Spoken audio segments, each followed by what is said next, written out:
नमस्कार फ्रेंड, स्वागत है आपका एक बार फिर से। यस बैंक, पीएमसी बैंक, ये सारे प्राइवेट बैंक डूब रहे थे, डूब गए और फिर अब बारी है एक तीसरे प्राइवेट बैंक की जो डूबने के कगार पे है। वो बैंक है लक्ष्मी विलास बैंक। जी हाँ, Lakshmi Vilas bank south India का एक जाना माना प्राइवेट बैंक है जो अपने लगभग 600 शाखाएं और 16 स्टेट्स में इनका फैलाव है, नेटवर्क है। बट ये साउथ में तमिलनाडु में इनका मेन बिजनेस है और अब ये बैंक डूबने के कगार पे है। प्राइवेट बैंक की तरफदारी करने वाले साथियों को एक सबक, ऐसा नहीं है कि पब्लिक सेक्टर बैंक का कार्य बुरा है और प्राइवेट सेक्टर का बैंक का कार्य अच्छा है। 94 year old Tamil Nadu based bank जिसको 7 व्यापारियों ने शुरू किया था, आज उसकी हालत खराब है, उसकी वित्तीय स्थिति खराब है और इस खराब स्थिति को देखते हुए रिजर्व बैंक ऑफ इंडिया ने पीसीए इम्पोज किया है, प्रॉम्प्ट करेक्टिव एक्शन। यानी आप कोई नया लेंडिंग नहीं कर सकते, कोई ब्रांच खोल नहीं सकते और केवल नॉर्मल बैंकिंग आप कर सकते हैं। बैंक की हालत के बारे में यह है कि सन 2019 में इंडिया बुल्स हाउसिंग फाइनेंस इसमें मर्ज होना था, लेकिन अक्टूबर में महीने में रिजर्व बैंक ने इसका परमिशन नहीं दिया। अब ये अधर में लटक गया है। बैंक के पास वित्तीय हालत इतनी खराब है कि इनके पास फंड्स नहीं है। दिसंबर 19 में इनकी बैंक डिपॉजिट लगभग 21,500 करोड़ थी, जो पिछले वर्ष की तुलना में 27% कम थी। यानी कि डिपॉजिट माइनस में, बैंक के पास पैसा नहीं, एनपीए बढ़ गया। लास्ट एजीएम में इनके 7 जो डायरेक्टर थे उनको रीअपॉइंट करने के लिए शेयर होल्डर्स ने मना कर दिया और ultimately reserve bank of India को रेगुलेटरी करेक्टिव एक्शन उठाते हुए इनके 3 इंडिपेंडेंट डायरेक्टर को, जिसको रीअपॉइंट के लिए एजीएम में शेयर होल्डर ने कंसेंट दिया था, उन लोगों को काम का संभालने की जिम्मेदारी सौंप दी। यानी कि सीओडी, कमेटी ऑफ डायरेक्टर्स बना दिया और ये कमेटी ऑफ डायरेक्टर जिसमें 3 इंडिपेंडेंट डायरेक्टर्स हैं, ये मिलके जो उनके सीईओ और एमडी का पावर है उसको अवेल करेंगे और ये बैंक लगभग अब डूबने के कगार पे है।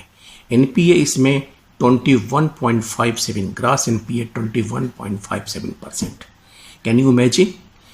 इतना किसी भी पब्लिक सेक्टर बैंक का कभी नहीं रहा है। ठीक है, इनके साथ साथ इस बैंक का सेल करने के लिए प्रक्रिया चल रही थी, खरीदार नहीं मिल रहे थे, लेकिन अब क्लिक्स कैपिटल में मर्जर की बात चल रही थी। कोटक महिंद्रा बैंक ने भी अपना हाथ आगे बढ़ाया है कि इनको हम खरीदने के लिए अपना इनका शेयर खरीदने के लिए तैयार है। इसके अलावा सिंगापुर की एक कंपनी, अमेरिका की एक कंपनी, डीबीएस बैंक इंडिया और एक आध और फाइनेंस कंपनी है जो लक्ष्मी विलास खरीदने के लिए तैयार है। लक्ष्मी विलास बैंक को खरीदने के बाद इनका साउथ में बेस बढ़ जाएगा।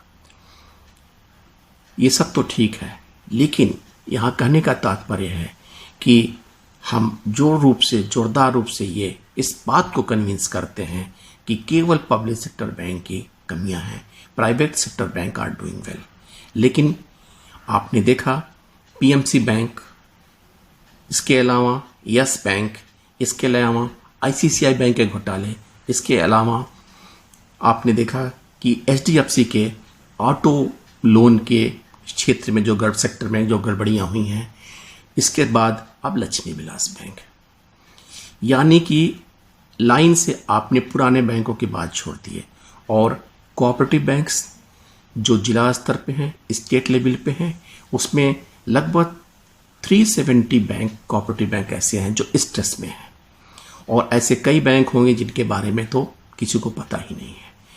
और इसीलिए भी लेटेस्ट मानसून सेशन में पार्लियामेंट में बैंकिंग रेगुलेशन एक्ट में चेंज करते हुए ये कोऑपरेटिव बैंक्स के रेगुलेटरी मैकेनिज्म का भार भी रिजर्व बैंक को सौंप दिया गया, ताकि ये कोऑपरेटिव बैंक अभी इस रेगुलेटरी मैकेनिज्म में आने पे अपने में सुधार कर सकें, अपने एनपीए को ठीक कर सकें, ताकि आने वाले दिनों में ये सारे बैंक फिर ना डूब जाएं।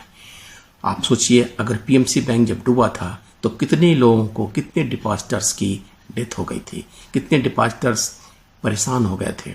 और एक सच है कि इन बैंकों में जो डिपॉजिटर्स कोर डिपॉजिट होता है वो हमारे मिडिल क्लास और इस छोटे लोगों का, छोटे डिपॉजिटर्स का होता है।